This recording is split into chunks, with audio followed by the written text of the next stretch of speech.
इस वीडियो के अंदर हम नया टॉपिक स्टार्ट करेंगे, कोलिनर्जिक ड्रग्स। इस टॉपिक के अंदर हम कोलिनर्जिक ड्रग का एक्सप्लेनेशन देखेंगे, उसके साथ साथ क्लासिफिकेशन ऑफ कोलिनर्जिक ड्रग्स है और एक्सप्लेनेशन ऑफ एंटीकोलिनिस्टेरेज एजेंट है, और एक इम्पॉर्टेंट टॉपिक है इसी से रिलेटेड माइस्थेनिया ग्रेविस। तो माइस्थेनिया ग्रेविस का एक्सप्लेनेशन देखेंगे कि what is myasthenia gravis and the drug use in the treatment of myasthenia gravis, उसको देखेंगे। और नियोस्टिग्मिन का स्ट्रक्चर है, उसका केमिकल नेम है, उसके यूजेस हैं, उसके ऑफिशियल प्रिपरेशन है, हम इस वीडियो में उसको कवर करेंगे। यहाँ जो टॉपिक स्टार्ट हम कर रहे हैं वो कोलिनर्जिक ड्रग है। कोलिनर्जिक ड्रग है, इसके डिफरेंट नेम है, कोलिनर्जिक ड्रग भी है, और क्योंकि ये पैरासिम्पैथेटिक नर्वस सिस्टम से रिलेटेड है, इसकी वजह से एसिटाइल कोलिन जो है ये पैरासिम्पैथेटिक नर्वस सिस्टम का न्यूरोट्रांसमीटर है। तो ये ड्रग को, कोलिनर्जिक ड्रग को पैरासिम्पैथोमिमेटिक ड्रग भी बोलते हैं और कोलिनोमिमेटिक ड्रग भी बोलते हैं। ये डिफरेंट नेम है, कोलिनर्जिक ड्रग है, पैरासिम्पैथोमिमेटिक ड्रग है या कोलिनोमिमेटिक ड्रग है। ये तीनों भी वर्ड सेम है, एसिटाइल कोलिन से रिलेटेड है तो, और पैरासिम्पैथेटिक नर्वस सिस्टम से ये रिलेटेड है। उसका जो न्यूरोट्रांसमीटर है एसिटाइल कोलिन, उससे रिलेटेड है। तो यहाँ हम कोलिनर्जिक ड्रग अगर पूछा कि व्हाट इज़ कोलिनर्जिक ड्रग या व्हाट आर कोलिनर्जिक ड्रग, तो जैसे हमने एड्रेनर्जिक ड्रग को एक्सप्लेन किया था, सेम वे में हम कोलिनर्जिक ड्रग को भी एक्सप्लेन कर सकते हैं। Cholinergic drug are the drug which exert the action similar to that produce by parasympathetic nerve. कि कोलिनर्जिक वो ड्रग है जो ऐसी एक्शन को प्रोड्यूस करती है जैसा कि पैरासिम्पैथेटिक नर्व जो है प्रोड्यूस करती है। Cholinergic drug are the drug which exert the action similar to that produce by parasympathetic nerve. इस तरीके से भी एक्सप्लेन कर सकते हैं कि कोलिनर्जिक ड्रग वो ड्रग है जो ऐसी एक्शन को प्रोड्यूस करती है जैसे कि पैरासिम्पैथेटिक नर्व जो है वो प्रोड्यूस करती है। या दूसरे एंगल से, दूसरे वे में अगर इसको हम एक्सप्लेन करें कि cholinergic drug are the drug that act at the same receptor as the neurotransmitter acetylcholine. Cholinergic drug are the drug that act at the same receptor as the neurotransmitter acetylcholine and produce response similar to that of acetylcholine.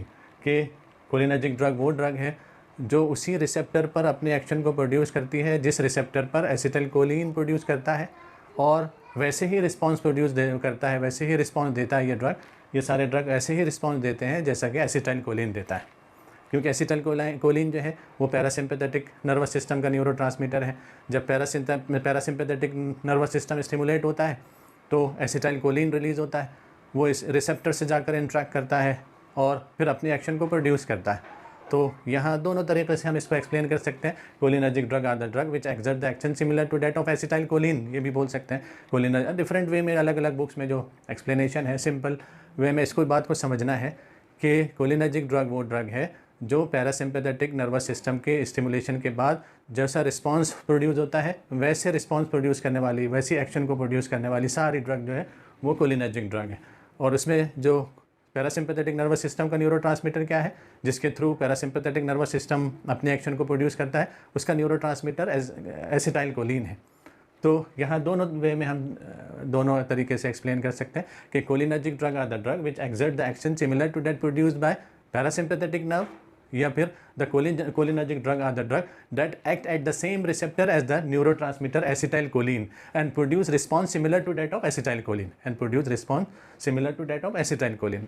ये इस तरीके से हम इसको explain कर सकते हैं। या cholinergic drug are the drug which stimulate the parasympathetic system, cholinergic drug are the drug which stimulate the parasympathetic system and imitate or mimic the action of acetylcholine, imitate or mimic the action of acetylcholine. Therefore, they are also known as parasympathomimetic drug या cholinomimetic drug. तो इसलिए इसको पैरासिम्पैथोमिमेटिक drug भी बोलते हैं या कोलिनोमिमेटिक drug भी बोलते हैं। अब इसको क्लासिफिकेशन देखेंगे तो इसको जो है 4 मेन ग्रुप में क्लासीफाई किया है। This cholinergic drug can be classified into 4 main group. Cholinergic drug can be classified into 4 main group. First is acetylcholine and related cholinesterase. Acetylcholine and related cholinesterase. Second, naturally occurring cholinomimetic drug. Naturally occurring cholinomimetic drugs. Third है synthetic compounds. Fourth है anticholinesterase agent. Anticholinesterase agent. तो ये 4 group में इसको classify कर सकते हैं। Acetylcholine and related compounds, जिसको acetylcholine and related cholinesterase, acetylcholine and related cholinesterase. Second, naturally occurring cholinomimetic drug. Third, synthetic compound. Fourth, anticholinesterase agent. Fourth, anticholinesterase agent. अब examples के साथ अगर इसको देखेंगे तो first group में acetylcholine and related cholinesterase, acetylcholine and related cholinesterase, इसमें acetylcholine, methacholine, carbamoylcholine, acetylcholine, methacholine, carbamoylcholine, ये एग्जाम्पल लिख सकते हैं। ऐसे नेचुरली अकरिंग कोलिनोमिमेटिक ड्रग में pilocarpine, pilocarpine, pilocarpine, muscarine, arecoline, pilocarpine, muscarine, arecoline, ये naturally occurring cholinomimetic drug. Naturally occurring cholinomimetic drug में pilocarpine, muscarine, arecoline. Synthetic compound में metoclopramide, मेटाक्लोप्रोमाइड। ऐसे ही एंटीकोलिन ईस्टरेज एजेंट में दो सब ग्रुप में इसको क्लासिफाई किया।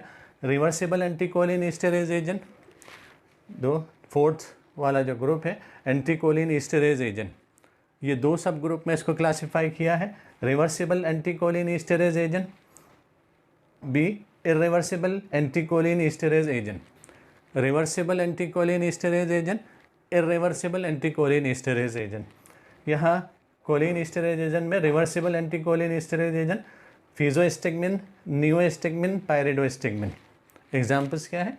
फिजोस्टिगमिन, नियोस्टिगमिन, पायरिडोस्टिगमिन। ऐसे ही irreversible anticholinesterase agent, irreversible anticholinesterase agent, diisopropyl fluorophosphonate. Example diisopropyl fluorophosphonate और मेलाथोइन, जो है मेलाथोइन, ये हम एंटीकोलिन, इरिवर्सिबल एंटीकोलिन ईस्टरेज एजेंट में ये एग्जाम्पल्स लिख सकते हैं। यहाँ एक इम्पॉर्टेंट है, कभी कभी इस क्वेश्चन को पूछता है कि explain anticholinesterase agent, explain anticholinesterase agent. तो यहाँ पर कोलिन ईस्टरेज, कोलिन ये ईस्टरेज एक एंजाइम है जो एसिटाइल कोलिन को हाइड्रोलाइज कर देता है इनएक्टिव फॉर्म में। ये बहुत ज़्यादा इम्पॉर्टेंट है। यहाँ कभी कभी इस चीज़ को पूछता है कि एक्सप्लेन कोलिन ईस्टरेज, एंटीकोलिन ईस्टरेज एजेंट, कि एक्सप्लेन एंटीकोलिन ईस्टरेज एजेंट। तो कोलिन ईस्टरेज जो है एक एंजाइम है जो एसिटाइल कोलिन को इनएक्टिव फॉर्म में हाइड्रोलाइज कर देता है, यानी उसकी एक्शन को टर्मिनेट करता है, ख़त्म कर देता है। यहाँ जो एजेंट है एंटीकोलिन ईस्टरेज, ये एजेंट कोलिन ईस्टरेज एंजाइम को इनहिबिट कर देता है।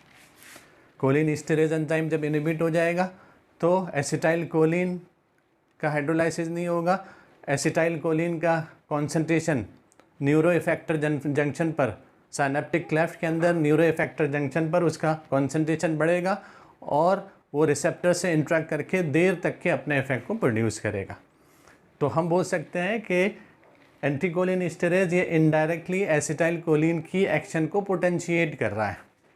यहाँ इम्पॉर्टेंट चीज़ ये है कि फिर एक बार इस चीज़ को समझें तो समझ में आएगा कि कोलिन ईस्टरेज एक एंजाइम है जो एसिटाइल कोलिन को इनएक्टिव फॉर्म में हाइड्रोलाइज कर देता है, हाइड्रोलाइज करके इनएक्टिव फॉर्म में कन्वर्ट कर देता है। कोलिन ईस्टरेज एक एंजाइम है जो एसिटाइल कोलिन को रिसेप्टर के पास में, जब रिसेप्टर से इंटरेक्ट होता है तो ये कोलिन, एंटीकोलिन ईस्टरेज कोलिन ईस्टरेज एंजाइम को हाइड्रोलाइज कर देता है इनएक्टिव फॉर्म में, जिसकी वजह से एसिटाइल कोलिन की एक्शन जो है वो टर्मिनेट हो जाती है। लेकिन एंटीकोलिन ईस्टरेज ड्रग क्या करेगा? कोलिन ईस्टरेज एंजाइम को इनहिबिट कर देगा, जिसकी वजह से एसिटाइल कोलिन ईस्टरेज जो है एसिटाइल कोलिन को हाइड्रोलाइज नहीं कर पाएगा और एसिटाइल कोलिन का कॉन्सेंट्रेशन बढ़ जाएगा न्यूरो इफेक्टर जंक्शन पर और देर तक के उसका इफेक्ट, वो जो है एसिटाइल कोलिन का इफेक्ट देर तक के बाकी रहेगा। तो जिसको हम बोल सकते हैं कि एंटीकोलिन ईस्टरेज एजेंट वो है जो इनडायरेक्टली एसिटाइल कोलिन की एक्शन को पोटेंशिएट कर रहा है और इंक्रीज़ कर रहा है।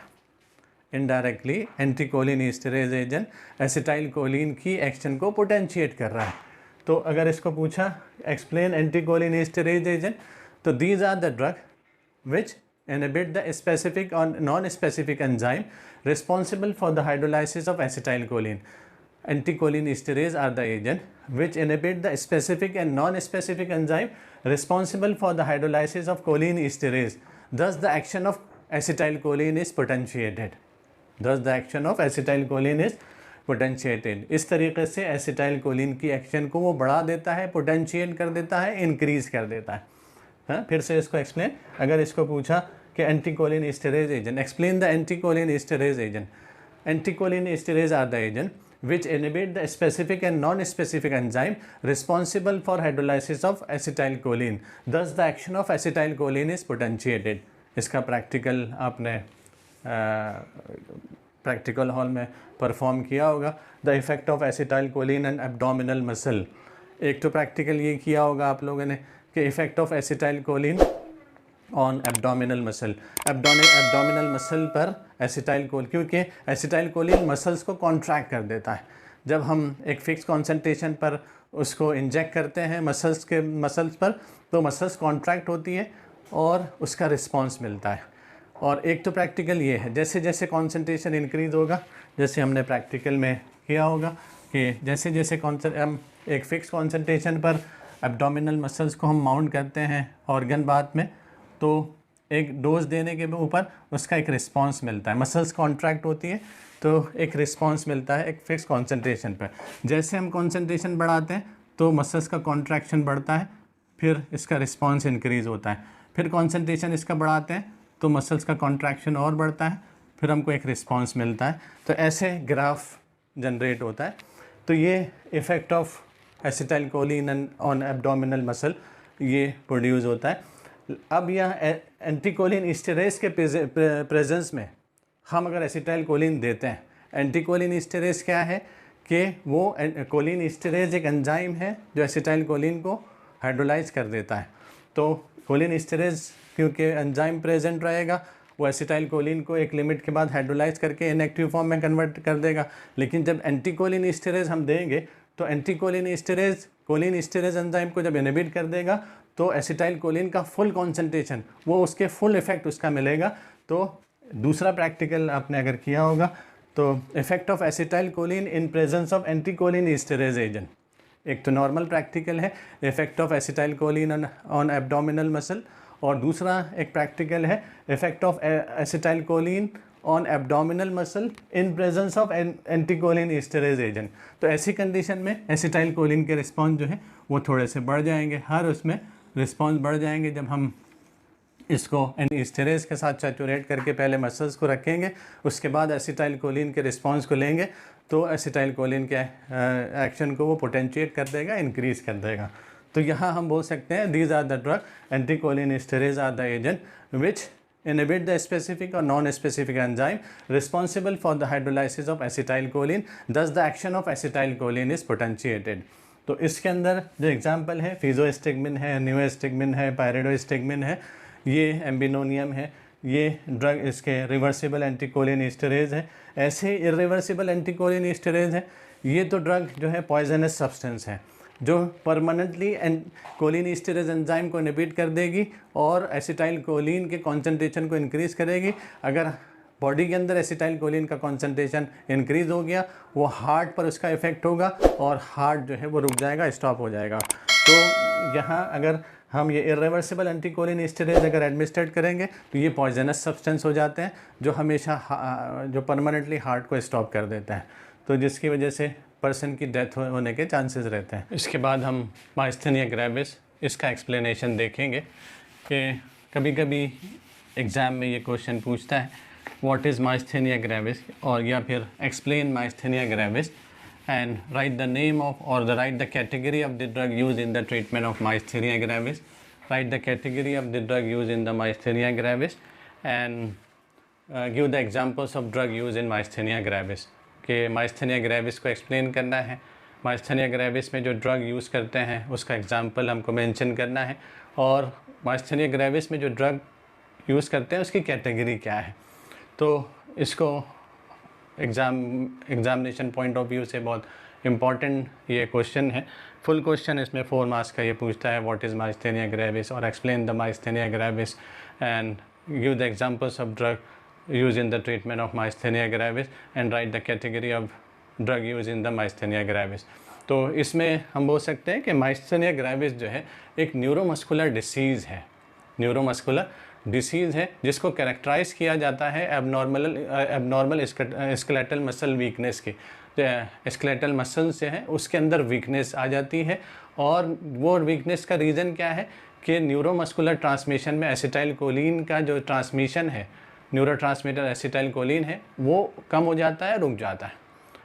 न्यूरोमस्कुलर जंक्शन पर एसिटाइल कोलिन का ट्रांसमिशन जो है वो कम हो जाता है, जिसकी वजह से मसल्स के अंदर जो टाइटनेस है और मसल्स का जो कॉन्ट्रैक्शन कैपेसिटी है वो ख़त्म हो जाती है। तो हम बोल सकते हैं कि ये एक न्यूरोमस्कुलर डिसीज़ है जिसको स्केलेटल मसल वीकनेस से करैक्टराइज़ किया जाता है।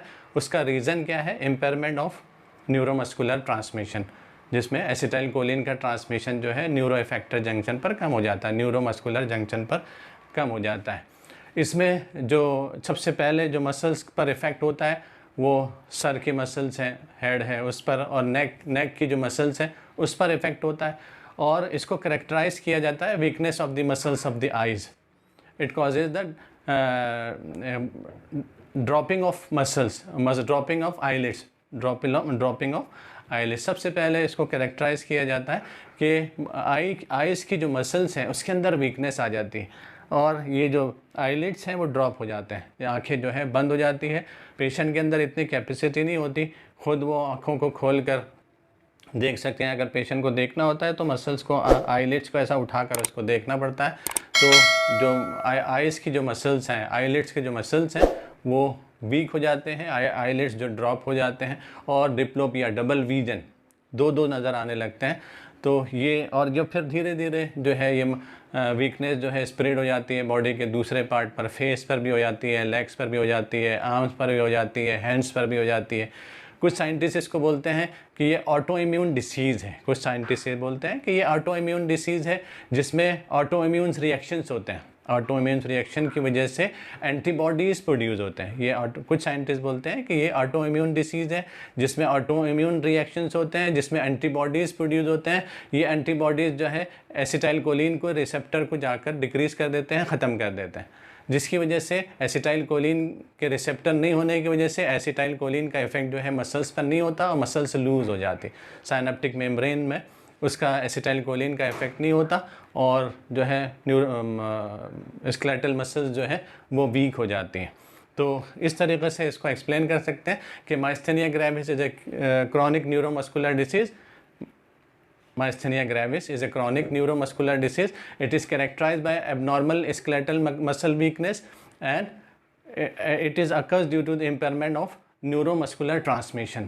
जो है neuromuscular decrease in the neuromuscular transmission. These muscles commonly affected are those of head and neck.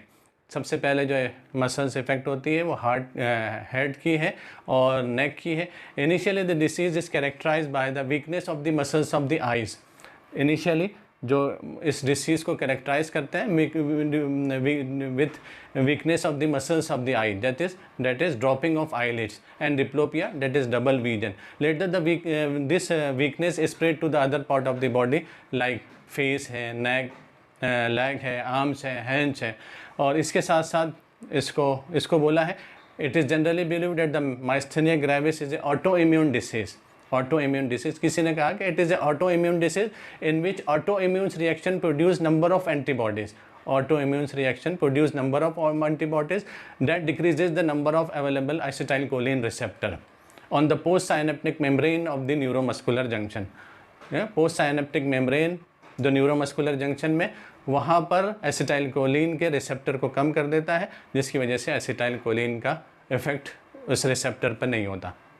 तो इस तरीके से हम लिख सकते हैं कि myasthenia gravis is a chronic neuromuscular disease and it is characterised by abnormal skeletal muscle weakness due to the decrease in the neuromuscular transmission. Decrease in the neuromuscular transmission, the muscles commonly affected are those of head and neck. Initially the disease is characterized by the weakness of the muscles of the eyes, that is dropping of the eyelids and diplopia, and later the weakness is spread to the other part of the body like face, leg, arms and hands. इसी तरीके से कुछ scientist ने इसको कहा, it is generally believed that the myasthenia gravis is a autoimmune disease in which autoimmune reaction produce number of antibodies. These antibodies decreases the number of available acetylcholine receptor on the postsynaptic membrane of the neuromuscular junction. तो इस तरीके से हम इसका थोड़ा सा explanation हम दे सकते हैं. और जो ड्रग इसके अंदर यूज़ करते हैं, तो एक तो न्यूस्टिग्मिन है, एंटीकोलिन स्टेरेज एजेंट जितने भी हैं, न्यूस्टिग्मिन है, पायरिडोस्टिग्मिन है और एम्बिनोनियम है, ये सारे ड्रग हम उसके अंदर यूज़ कर सकते हैं. कैटेगरी देखेंगे तो क्योंकि इनडायरेक्टली एसिटाइलकोलिन की एक्शन को पोटेंशिएट कर रही है, तो ये कोलिनर्जिक ड्रग की कैटेगरी में आ जाती है. कोलिनर्जिक ड्रग है या पैरासिम्पैथोमिमेटिक ड्रग है, कोलिनोमिमेटिक ड्रग है, ये इसकी कैटेगरी है जो ड्रग यूज़ हो रही है माइस्थेनिया ग्रेविस में. अगर उसके write the category of the drug use in myasthenia gravis, तो हम बोल सकते हैं these are the cholinergic drug, उसको बोल सकते हैं कोलिनर्जिक ड्रग. इसके बाद जो है कुछ ड्रग्स हैं जिसके स्ट्रक्चर्स हैं, जैसे न्यूस्टिग्मिन का स्ट्रक्चर है, जहाँ बहुत इंपॉर्टेंट स्ट्रक्चर है न्यूस्टिग्मिन का.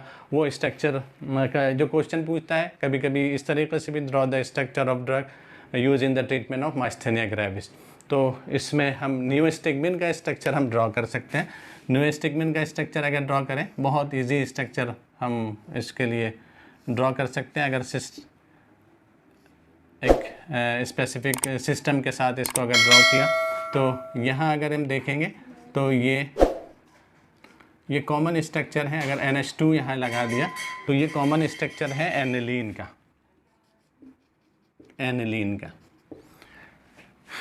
ये स्ट्रक्चर है, इसका कॉमन नेम एनिलीन है. हम इसको इस तरीके से भी लिख सकते हैं कि यहाँ एक हाइड्रोजन है, एक हाइड्रोजन ये है, और अगर ये सॉल्ट फॉर्म में अगर इसको एनिलीन हाइड्रोब्रोमाइड सॉल्ट अगर हमने इसको फॉर्म किया, एनिलीन हाइड्रोब्रोमाइड, तो यहाँ हम ये क्वार्टरनरी अमोनियम कंपाउंड हम यहाँ बना सकते हैं Br-, तो ये हो जाएगा anilinium bromide, hydrobromide salt of aniline, hydrobromide salt of aniline, ये हो जाएगा anilinium bromide, anilinium bromide, anilinium bromide.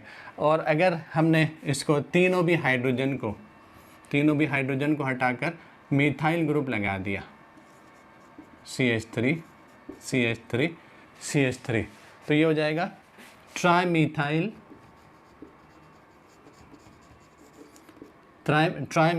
Anilinium bromide, ट्राईमीथाइल anilinium bromide. ये एक बेसिक स्ट्रक्चर है.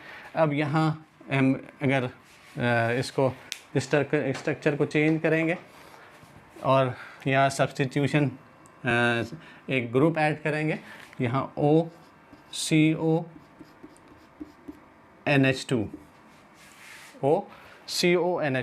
ये जो स्ट्रक्चर है CONH2, ये प्रीफिक्स में कार्बामोइल है, इसको बोलते हैं प्रीफिक्स में कार्बामोइल. और इसके साथ अगर ऑक्सीजन ऐड करके किया तो ये हो जाएगा कार्बामोइलो ऑक्सी. तो ये थर्ड पोजीशन पे कार्बामोइलो ऑक्सी, इसके दोनों हाइड्रोजन को हम रिप्लेस करेंगे और ये एक CH3 लगा देंगे और दूसरा हाइड्रोजन हटा के एक और CH3 यहाँ ऐड कर देंगे. तो ये हो जाएगा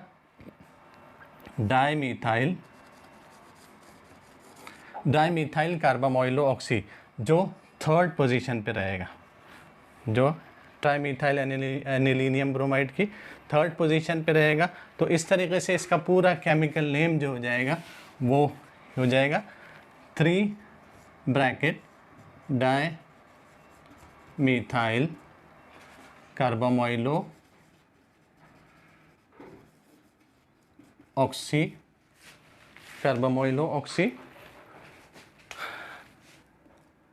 ट्राईमीथाइल एनिलीनियम ब्रोमाइड. ये उसका केमिकल हो जाएगा, केमिकल नेम हो जाएगा. ये स्ट्रक्चर है न्यूस्टिग्मिन का.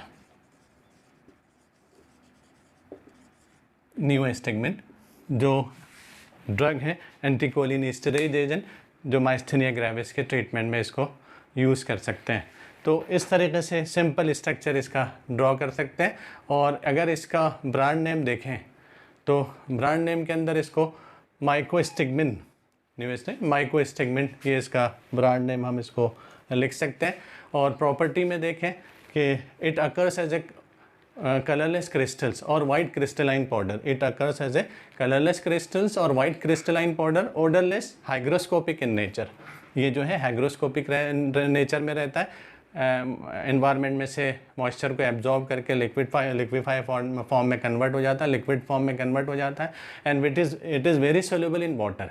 It is very soluble in water, freely soluble in ethanol. Water में वेरी सोल्यूबल है, इथेनॉल में फ्रीली सोल्यूबल है, and soluble in chloroform, and soluble in chloroform, chloroform के अंदर सोल्यूबल है, and practically insoluble in ether, ether के अंदर insoluble है। यूजेज अगर इसके देखेंगे, it is use in the treatment of myasthenia gravis.